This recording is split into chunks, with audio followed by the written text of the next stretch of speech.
Hi everyone, it's Jordan again. Now, we have had a lot of things on this vlog. I think you can agree. We've had Lucy coming, we've had sirens in the background, we've had lawnmowers in the background. A lot of people have been commenting on the birds that are in the background all the time. So we've had a lot of things, but now we have something new. I want to pause for a second and ask you if you can hear what's in the background now. Do you hear it? Do any of you know what that sound is? Some of you in certain parts of the country might. It's a cicada. Not just a cicada, a swarm of cicadas. We have a cicada infestation here currently where I live. And some of you might be in the same boat, some of you might not be. I know it's only in select parts of the country. But what are cicadas if you don't know? Well, they are kind of like locusts, almost like the plagues in the Bible. They don't hurt you at all. They can't sting or bite or anything. And yet somehow I have a very serious fear of them. And in case you want to know more, brace yourself. I brought one to show you. This one is dead. I would not pick it up unless I was promised that it's dead. This is a cicada. That is the sound that you're hearing, is an infestation of these guys all talking to each other. Doesn't it kind of sound like they're like an army on their way to take over you or something? That's what I hear. I don't know if anyone else hears that. Anyway, now we will be on to the actual message. Didn't want to miss a chance to tell you about that though. So now we are keeping with our word theme that we have been on for a little while. And the two words we're going to be working with are fact versus feeling. So let me start with the definition of both of them. A fact is a thing that is known or proven to be true. A feeling is an emotional state or reaction. I'll say that again. A fact is a thing that is known or proven to be true. And a feeling is an emotional state or reaction. And these two things are pretty much in every situation that you come across. In every situation, you'll have your personal feelings toward the situation, and then there will be the objective facts about the situation. And often, the hard part is these two things very often are contradicting each other. They're competing with each other. They don't line up. So the question then for us, whether we know it or not, is which one are we going to listen to? I'll give you an example in case that doesn't make a lot of sense. I'll give you an example. My feeling about cicadas is that they are evil, and I am terrified of them. And right now, I want to turn off this vlog and run into the house where I know that I will be safe. That's my feeling.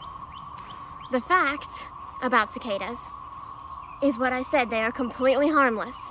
They can't do anything to me. They're just big, evil-looking bugs. Now, that example was meant to make you laugh. I hope that it did. But there are much, much more serious instances of fact and feeling contradicting each other. Some people's feelings tell them they don't deserve to live anymore. Some people's feelings tell them that they can't be loved. Some people's feelings tell them that God has left them, that God has abandoned them. You can go on and on with that, the feelings that we feel. What is it for you? What are your hardest feelings? It occurs to me, oh, and now we've got a lawnmower in our background too. How about that? It occurs to me that there are two kinds of people. There are people like me who absolutely need a message like this, because I know that my feelings cannot be trusted. I love hearing that my feelings aren't facts. It's a huge relief to me, because my feelings don't tell me such good things sometimes. My feelings can make things pretty difficult sometimes. And I need to be reassured that my feelings are not true facts. But maybe you are the other person. Maybe you trust your feelings.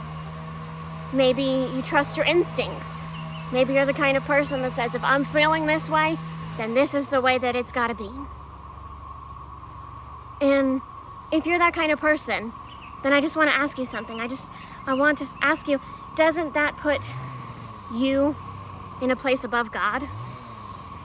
Now, I'm being completely serious here that first I want to say that feelings are not bad at all. But when we let our feelings take over the facts that God is telling us, when we let our perspective on things become more valuable and more real to us than God's perspective on things that He's telling us, then doesn't that put us in a place higher than God? Isn't that us saying, God, I hear what you're saying, but I'm not gonna believe it because I believe that I have a bigger picture than you do. And I'm gonna believe what I think over what you think. Just something to think about. Just something that I want you to think about. If you're that kind of person who thinks that your feelings and your instincts are to be trusted above anything else, just think about that is putting yourself in God's place. So as I said, feelings aren't bad. Feelings are given to us by God. He gave us hearts, He gave us emotions, He gave us feelings. But when they become our facts, when feelings become our facts, that's when they turn bad. So you're saying, okay, great, I get it, but where do I go to find facts? Well, you go to the Bible. We don't have time to get into why the Bible is known or proven true, or definition of fact, but it is. You can be confident that it is. So when you're struggling with feelings that are really, really tearing you down, and I have been there, go to the Bible and see what the facts say. See what God says about you. I'll read a couple over you, just in case you need to hear them. You are beautiful. You are fearfully and wonderfully made by our Creator. You are known by our Creator. You are loved by our Creator. God is with you, always. God has given you a spirit of power, love, and sound mind, not a spirit of fear. There are many more that I could go into, but I encourage you to go find some of your own truths and some of your own facts from the Bible that you can hold on to. And I want to end with this one line from a really good worship song. The first time I heard it, it completely stuck with me, and I've remembered it ever since, and I think that it's perfect for today. It says, I will not be formed by feelings. I'll hold fast to what is true. See, we all have that decision to make 1,000,000 times a day in every situation. Am I going to let my feelings become my facts? Or am I going to see what God says about me? Am I going to take the actual truth, the actual facts that come from His Word that He's given to me because He wants me to know it? He wants me to know the truth. He wants me to know the facts. And He's given them to me. So am I going to take my own little limited perspective, and am I going to try to put it in place of God's? Or am I going to say, okay, God, I give you my feelings. I lay them at your feet. Now tell me what the truth is. Let my heart just soak in that truth that you are telling me. And I'm betting you that if you open yourself up to that, and if you allow God to do that in your life, you will be amazed with the truth that you see. So I hope that you do that today. And in every situation that you decide to say, I will not be formed by feelings, but I'll hold fast to what is true. Because my God is telling me the facts, and I want to hear them, and I want to believe them. God is good all the time. I am getting away from these cicadas. I love you guys. Goodbye.